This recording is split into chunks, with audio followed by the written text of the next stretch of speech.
प्यारे दोस्तों, नवरात्रि के चौथे दिन देवी को कुष्मांडा के रूप में पूजा जाता है।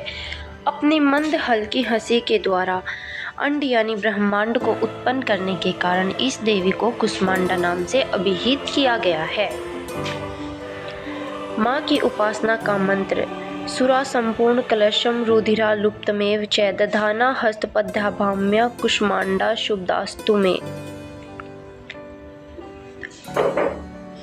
इस देवी की 8 भुजाएं हैं, इसलिए अष्टभुजा कहलाई। इनके 7 हाथों में कर्मशय, कमंडल, धनुष, बाण, कमल पुष्प, अमृत पूर्ण कलश, चक्र तथा गदा है। 8वें हाथ में सभी सिद्धियों और निधियों को देने वाली जपमाला है। इस देवी का वाहन सिंह है और इन्हें कुम्हड़े की बलि प्रिय है। संस्कृति में कुम्हड़े को कुष्मांड कहते हैं, इसलिए इस देवी को कुष्मांडा कहते हैं। माँ कुष्मांडा की कथा पौराणिक कथा के अनुसार जब सृष्टि नहीं थी, चारों तरफ अंधकार ही अंधकार था, तब इसी देवी ने अपने ईस्ट हास्य से ब्रह्मांड की रचना की थी। इसलिए इसे सृष्टि की आदि स्वरूपा या आदि शक्ति भी कहा गया है। इस देवी का वास सूर्य मंडल के भीतर लोक में है।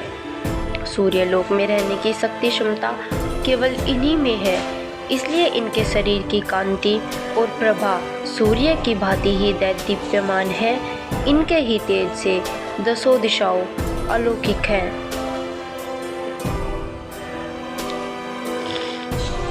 ब्रह्मांड की सभी वस्तुओं और प्राणियों में इन्हीं का तेज व्याप्त है। अचंचल और पवित्र मन से नवरात्रि के चौथे दिन इस देवी की पूजा आराधना करनी चाहिए।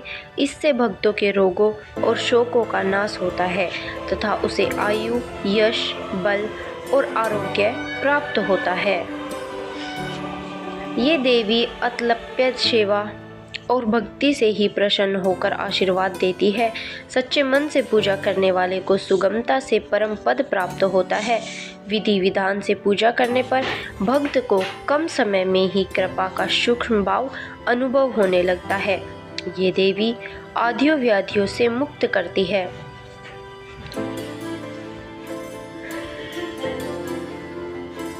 और उसे सुख, समृद्धि और उन्नति प्रदान करती है।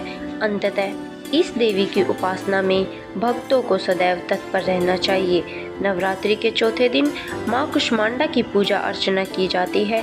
कुष्मांडा माँ सूर्य से संबंधित दोषों को ठीक करती है। जिन जातकों की कुंडली में सूर्य नीच का हो, उन्हें माँ कुष्मांडा की पूजा से लाभ होता है।